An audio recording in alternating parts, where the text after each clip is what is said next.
ആ ഒരു സ്ഥലത്തെ പാലക്കാട് പൊതുവെ ഒരു ഇടത് കോട്ടകളായിട്ട് അറിയപ്പെടുന്ന സ്ഥലങ്ങളാണ്. അത് അവിടെ ഒരുപാട് കഞ്ചിക്കോട് ആയിക്കോട്ടെ പലയിടത്തും കണ്ണൂർ പോലെ തന്നെയുള്ള സ്ഥലങ്ങളാണ് പാലക്കാട്. തെക്കൻ ജില്ലകളിലും ചില സ്ഥലങ്ങളുണ്ട്, ആലപ്പുഴ പോലെ ചില സ്ഥലങ്ങളിൽ. അപ്പോൾ സംഘർഷങ്ങൾ അവിടെയൊക്കെ സാധാരണമായിരുന്നു ഒരു സമയത്തൊക്കെ. അപ്പോൾ വരുമ്പോൾ, അതായത് സർവീസിൽ നിന്ന് തിരിച്ചെത്തുമ്പോൾ എന്തായിരുന്നു ആലത്തൂർ സ്ഥിതി? ആലത്തൂർ എന്ന് പറഞ്ഞാൽ സത്യം പറഞ്ഞാൽ നിങ്ങൾ പറഞ്ഞ പോലെ കമ്മ്യൂണിസ്റ്റിൻ്റെ കോട്ട തന്നെയാണ്. ഇപ്പോഴും നേരം വെളുക്കാത്ത സമൂഹം ജീവിക്കുന്ന ഒരു നാട് എന്ന് പറയാം, പ്രദേശത്ത് പറയാം. കാരണം നേരം വെളുത്തു എന്ന് പറയാൻ ഇന്ന് നമുക്കാവില്ല. കാരണം ഇപ്പോൾ എൻ്റെ പഞ്ചായത്ത് ആയിക്കോട്ടെ, എൻ്റെ പഞ്ചായത്ത് തന്നെയാണ് CK Rajendran, KE Ismail, CT Krishnan മന്ത്രിമാരും പഴയ MLA എല്ലാം ഇരിക്കുന്ന ഒരു കമ്മ്യൂണിസ്റ്റ് കോട്ടയിലാണ് എൻ്റെ വീട്.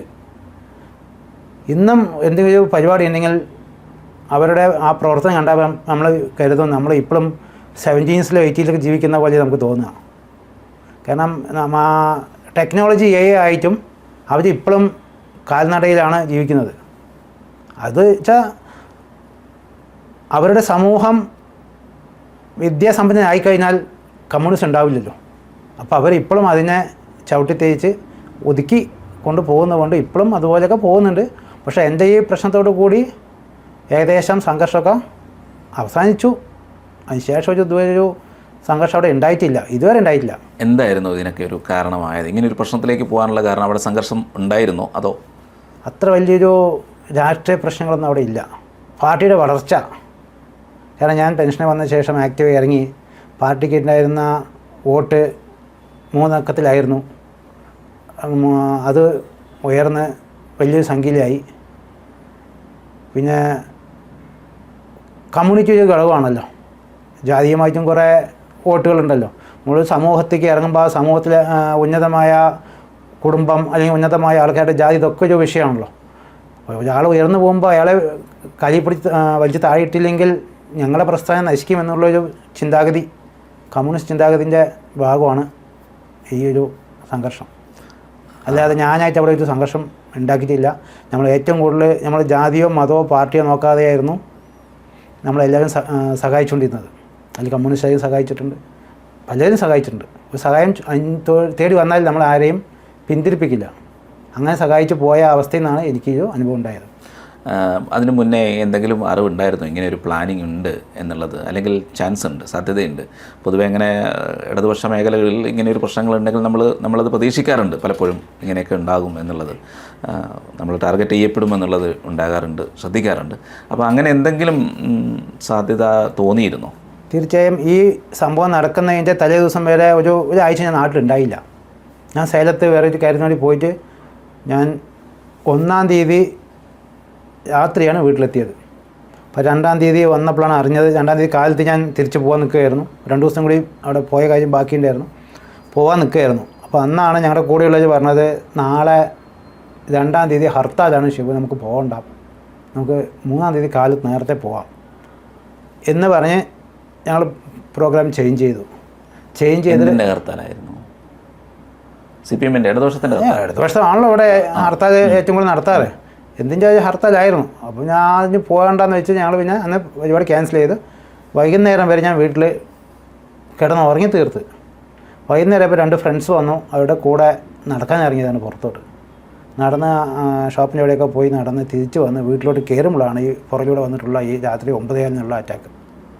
അപ്പോൾ നേരത്തെ പ്ലാൻ ചെയ്യാതെ ഒരിക്കലും നടക്കില്ലല്ലോ. നേരത്തെ പ്ലാൻ ചെയ്തിട്ടുണ്ട്, പക്ഷേ നമ്മൾ നാട്ടിലുള്ളത് കൊണ്ട് ഇല്ലാത്തതുകൊണ്ട് നമുക്ക് ഇതിൻ്റെ ഇത് അറിഞ്ഞില്ല, ഇവരും കിട്ടിയില്ല. ഈ എത്ര പേര് ഉണ്ടായിരുന്നു? അവർ കുറേ പേരുണ്ടായിരുന്നു? അവർ 8 പേരുണ്ടായിരുന്നു. പ്രദേശത്ത് തന്നെ ഉള്ളവരായിരുന്നോ അതോ? പ്രദേശത്തുള്ളവരുണ്ട്, പുറത്തുള്ളവരുണ്ട്. കാരണം പ്രദേശത്ത് ഇല്ലാത്തവർക്ക് ഇപ്പോൾ എനിക്കിപ്പോൾ ഇത്ര ദൂരം വന്ന് ചെയ്യണമെങ്കിൽ ഇവിടുത്തെ ആരെങ്കിലും സപ്പോർട്ട് വേണ്ടേ? തീർച്ചയായിട്ടും. കാരണം ഇവിടെ എന്തെങ്കിലും ആണെങ്കിൽ ഓഡിയോ ഷോപ്പ് ഉണ്ടെങ്കിൽ ഏതെങ്കിലും ഒരു പോക്കറ്റോടെ അറിയണമെങ്കിൽ ഇവിടുത്തെ ഒരാളുടെ സപ്പോർട്ട് വേണമല്ലോ. എത്ര ദിവസത്തെ പരിചയമുണ്ടെങ്കിലും രാത്രിയാകുമ്പോൾ അതിൻ്റെ ഒരു ബുദ്ധിമുട്ടുണ്ട്. പകൽ നമുക്ക് എന്തും ചെയ്യാം, രാത്രി എന്ന് വെച്ചാൽ അറിയേണ്ട അത്രയും പരിചയമുള്ള ആളായിക്കണ്ടേ. പുറത്തുള്ളവരുണ്ട്, അകത്തുള്ളവരുണ്ട്. എങ്ങനെയായിരുന്നു പിന്നെ ആ സമയത്തുള്ള സാഹചര്യം? എന്തൊക്കെ അത് എങ്ങനെ ആ പ്രതിസന്ധി എങ്ങനെ നേരിട്ടു? ഈ വീട്ടിൽ വെച്ചായിരുന്നല്ലോ? വീട്ടിൻ്റെ മുറ്റത്ത് വെച്ചായിരുന്നു. അമ്മ ഞാൻ ഒച്ച വെച്ചു, അമ്മയാണ് ഓടി വന്ന് ടോർച്ചടിച്ച് അമ്മ ടോർച്ചടിച്ച് ഒച്ച വെച്ചുകൊണ്ടാണ് അവരെല്ലാം ഇട്ടിട്ട് ഓടിയത്. അല്ലെങ്കിൽ കൊല്ലാനായിരുന്നു ഉദ്ദേശം ആയിരിക്കും. കാരണം അവർക്ക് ലക്ഷ്യം ഒന്നാണല്ലോ, ഇല്ലാണ്ടാക്കുക എന്നുള്ളതാണല്ലോ. രാഷ്ട്രീയമായിട്ട് നേരിട്ടുനിന്ന് മത്സരിക്കാനല്ലല്ലോ CPM ചെയ്യാറ്. അവരിപ്പോൾ TP ചന്ദ്രശേഖരൻ ആയിക്കോട്ടെ ആരെയൊക്കെയുള്ള ഇല്ലാണ്ടാക്കില്ലേ. ഇപ്പോൾ OBC മോർച്ചയുടെ തന്നെ അഡ്വക്കേറ്റ് ജി നബിയൊക്കെ ഒന്നും ചെയ്യാത്ത ആളെ കാലത്ത് 5 മണിക്ക് വീട്ടിൽ കയറി അമ്മയുടെയും ഭാര്യയുടെയും മുന്നിട്ട് വെട്ടി എന്ന പോലെയായിരുന്നു എൻ്റെ വീട്ടിലുണ്ടായിരുന്നത്. ഈ എല്ലാവരും ഒരുമിച്ച് ഒരാളെ ആക്രമിക്കുകയായിരുന്നു. ഇത്രയും വെട്ട് 38 വെട്ടുകളിൽ അതെ ഉണ്ട്. ഇത്രയും വെട്ടുകൾ ഇത്ര സമയം കൊണ്ട് ചെയ്യണമെന്നുണ്ടെങ്കിൽ എല്ലാവരും ഒരുപോലെ ചെയ്തല്ലേ? ചവിട്ടി താഴെ ഇട്ടിട്ട് തിരിച്ചും മറിച്ചും വിട്ടായിരുന്നു. ഓരോ ആൾക്കാർ എൻ്റെ എല്ലാ ജോയിൻറ്റിലും മുറിയാണ്. ഞാൻ കാണിച്ചു തരാം പിന്നീട്. എല്ലാ ജോയിൻറ്റിലും മുറിയാണ്. ആകെ ഞകത്ത് അവശേഷിച്ച് എണീറ്റ് നടക്കരുത് എന്നുള്ള ഇതിലോട് തന്നെയാണ്. ഒന്നുകിൽ മരിക്കണം അല്ലെങ്കിൽ എണീറ്റ് നടക്കരുത്. ഇരിക്കുകയാണെങ്കിൽ പിന്നെ കഴിയണം, അല്ലെങ്കിൽ ഇരിക്കാൻ പാടില്ല. ആകെ എൻ്റെ കയ്യിൽ ഒരു പരിപ്പില്ലാത്ത ഇത് ഇടത് കൈ മാത്രമേ ഉള്ളൂ. ബാക്കി എല്ലാം ഡാമേജാണ്. അത് അങ്ങനെ ഒരു സംഘർഷങ്ങളോ പ്രശ്നങ്ങളോ ഭീഷണിയോ ഒന്നും ഉണ്ടായിട്ടില്ല നേരത്തെ? എനിക്കൊരു സൂചന എനിക്ക് കിട്ടിയിട്ടില്ല. കാരണം ഞാനിങ്ങനെ അധികം പബ്ലിക്കിൽ മറ്റേ ഈ പുറത്ത് കറങ്ങാറില്ല. ഞാൻ പോകുന്നു, എൻ്റെ സംഘടന വർക്ക് ചെയ്യുന്നു, നേരെ വീട്ടിൽ വരുന്നു. അതല്ലാതെ നമ്മൾ ഈ എന്തെങ്കിലും കാര്യം ഉണ്ടെങ്കിൽ പോവും, എന്തെങ്കിലും സേവന പ്രവർത്തനം ഉണ്ടെങ്കിൽ അത് പോയി പങ്കെടുക്കാതെ അത് ആവുന്നത് ചെയ്യും. വരുന്നല്ലാതെ നമ്മൾ ഈ പബ്ലിക്കുകളിൽ പോയി ഇരുന്നിട്ടുള്ള ചർച്ചയ്ക്ക് ഞാൻ പോകാറില്ല. കാരണം നമ്മൾ സമാധാനപരമായിട്ടുള്ള രാഷ്ട്രീയ പ്രവർത്തനം, അതിലുപരി അക്രമം നമ്മൾ അന്നും ഇന്നും നമ്മൾ അതിനെ പ്രൊമോട്ട് ചെയ്യാറില്ല. ഈ ആ പ്രദേശത്ത് ഇത് കഴിഞ്ഞതിന് ശേഷം അവിടെ എന്ത് മാറ്റങ്ങളാണ്? അത് എങ്ങനെയായിരുന്നു ജനങ്ങളുടെ പ്രതികരണം? നേരം വെളുക്കാത്തവരുണ്ടെന്ന് പറഞ്ഞത് ശരിയാണ്, ബാക്കി സാധാരണക്കാരൊക്കെ ഉണ്ടാവും. പക്ഷേ എൻ്റെ ഈ ഒരു ഇതോട് കൂടി അവിടെ മാർക്സിസ്റ്റ് പാർട്ടിക്കകത്ത് തന്നെ ഒരുപാട് ഗ്രൂപ്പുകൾ ഉണ്ടാവേണ്ടത്. കാരണം വെച്ചാൽ സ്വാഭാവികമായിട്ടും ഒരു ഗുണ്ടയോ അല്ലെങ്കിൽ ഒരു തല്ലിപ്പുള്ളി ആണെങ്കിൽ എല്ലാവരും പറയും കിട്ടിക്കോട്ടെ കുഴപ്പമില്ലെന്ന് പറയും. പക്ഷേ അതിനകത്ത് അവിടെ ബ്രാഞ്ചിൽ വേറെ പലരും രാജിവെച്ച് ഇപ്പോഴത്തെ അവസ്ഥയിൽ മാറി നിൽക്കുന്നുണ്ട്. ബ്രാഞ്ച് സെക്രട്ടറി വേറെ രാജിവെച്ച് പാർട്ടിയിൽ നിന്ന് മാറി ഇപ്പോഴും നിൽക്കുന്നുണ്ട്. ഞാൻ അവരായിട്ട് എല്ലാവരും ഇന്നും കമ്പനിയുണ്ട്, അന്നും കമ്പനിയുണ്ട്. നമ്മൾക്ക് രാഷ്ട്രീയ പ്രവർത്തനം എന്ന് പറഞ്ഞത് അക്രമത്തിൽ നമ്മൾ അന്നും കണ്ടിട്ടില്ല, ഇന്നും കണ്ടിട്ടില്ല. ആരായിരുന്നു ഇതിൻ്റെ ഒരു മെയിൻ ആസൂത്രകൻ എന്ന് കരുതുന്നത്? പ്രധാനമായും അന്നത്തെ ഏരിയ സെക്രട്ടറി ആയിരുന്നു ഇതിൻ്റെ ആസൂത്രകൻ. ഇതിന് മുകളിലുണ്ട്, മുകളിലെ ഉന്നതന്മാരെന്ന് പറഞ്ഞാൽ ഇന്ന് ഉന്നത പദവി വഹിക്കുന്ന ആൾക്കാർ വരെ ഇതിനകത്ത് കൈയുണ്ട്.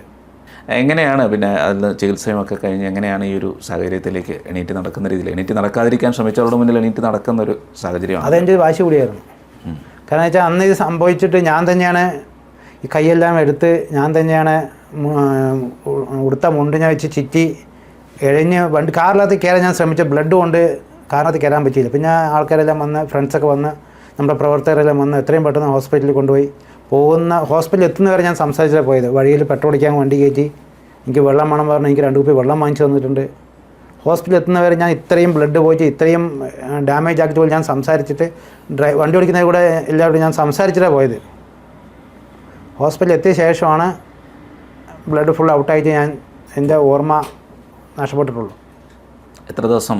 2.5 ദിവസത്തോളം ഞാൻ തൃശ്ശൂർ എലൈറ്റ് മിഷൻ ഹോസ്പിറ്റലുണ്ടായിരുന്നു. അവിടെ നിന്ന് അവർക്ക് പറ്റില്ല എന്ന് പറഞ്ഞുകൊണ്ട് പിന്നെ അമൃത ഹോസ്പിറ്റലിലോട്ട് മാറ്റി. അവിടെ 37 ദിവസത്തെ ചികിത്സയ്ക്ക് ശേഷമാണ് ഡിസ്ചാർജ് ചെയ്ത് വീട്ടിലോട്ട് വന്നത്. തുടർന്നും ഇത് റെസ്റ്റിൻ്റെ ആവശ്യം ഉണ്ടായിരുന്നല്ലോ കുറേ? അതെ, 3 മാസത്തോളം പൂർണ്ണമായിട്ട് റെസ്റ്റ് എടുത്തു. അതിനുശേഷമാണ് ഞാൻ ആർട്ടിഫിഷ്യൽ ലിംസ് വെച്ച് കാല് പൂർണ്ണമായും വെട്ടിക്കളയുകയായിരുന്നു. വെട്ടിക്കളയെന്ന് വെച്ചാൽ അവർ മാക്സിമം ട്രൈ ചെയ്തു. പിന്നെ എൻ്റെ ബോണിൻ്റെ ഇതെന്താണെന്നറിയില്ല, മുറിഞ്ഞില്ല.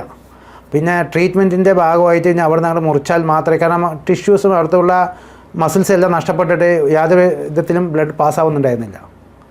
കാരണം ഒരു ലിമിറ്റ് കഴിഞ്ഞാൽ പിന്നെ ഇൻഫെക്ഷനായി പ്രശ്നങ്ങളാവുമല്ലോ. അപ്പോൾ പിന്നെ അത് കാല് മൊത്തം കളയേണ്ടി വരും എന്നുള്ള അവസ്ഥയിലാണ് പിന്നെ അത് മുറിച്ച് കളയേണ്ടി വന്നത്. അതെല്ലാം ചെയ്ത് അമൃത ഹോസ്പിറ്റലിൽ വെച്ചിട്ടാണ്. കാരണം ഇവിടുന്ന് BP കയറാത്തതുകൊണ്ടാണ് എലൈറ്റ് മിഷൻ ഹോസ്പിറ്റലിൽ കൈ ഒഴിഞ്ഞത്. കാരണം BP 40 മുകളിൽ കയറുന്നുണ്ടായിരുന്നില്ല. കാരണം 10-50ഓളം ബ്ലഡ് ബോട്ടിൽ കയറ്റിയിട്ടും ബ്ലഡ് നിൽക്കുന്നില്ല, ബ്ലീഡിങ് ആയിക്കൊണ്ടേയിരിക്കുക. അപ്പോൾ അങ്ങനെയാണ് പിന്നെ അമൃത പോയി അതിനെ സ്കാൻ ചെയ്ത് മുറിച്ച് കളയെന്ന് പറഞ്ഞപ്പോൾ മുറിച്ച് കളഞ്ഞത്. കേസൊക്കെ എവിടെ വരെ? കേസ് ഈ മെല്ലപ്പോക്ക് സമ്പ്രദായമാണ് കേസ് സത്യം പറഞ്ഞത്. ഇപ്പോൾ ലാസ്റ്റ് ആയിട്ട് ഡേറ്റ് നീട്ടിയത് 1 വർഷത്തോട്ടാണ്. ഫാസ്റ്റ് ട്രാക്ക് കോടതിയിലാണ് കേസ് നടക്കുന്നത്. അവിടെ തന്നെ 1 വർഷത്തെ ഗ്യാപ്പാണ് കിട്ടിയിരിക്കുന്നത്. അപ്പോൾ ഈ കുറ്റകൃത്യത്തിൽ പങ്കാളികളായവരെല്ലാവരെയും പിടിക്കാൻ പോലീസിന് കഴിഞ്ഞിരുന്നു എന്നാണ്? പൂർണ്ണമായിട്ടും കഴിഞ്ഞിട്ടില്ല. കാരണം നമ്മൾ പറഞ്ഞ ആ ഒരു ഡെപ്തയ്ക്ക് കേസ് എത്താത്തതുകൊണ്ട് വീണ്ടും ഒരു അന്വേഷണം വേണം പറഞ്ഞാൽ നമ്മൾ കൊടുത്തിട്ടുണ്ട്. ആ അന്വേഷണത്തിൻ്റെ ഭാഗമായിട്ട് ഇനിയും കുറേ ആൾക്കാർ ഈ കേസുമായിട്ട് ഇതിൻ്റെ പ്രതികളായിട്ടും ഗൂഢാലോചനയുടെ ഭാഗമായിട്ടും ഇനിയും പലരും ഇതിനകത്ത് വരാനുണ്ട്.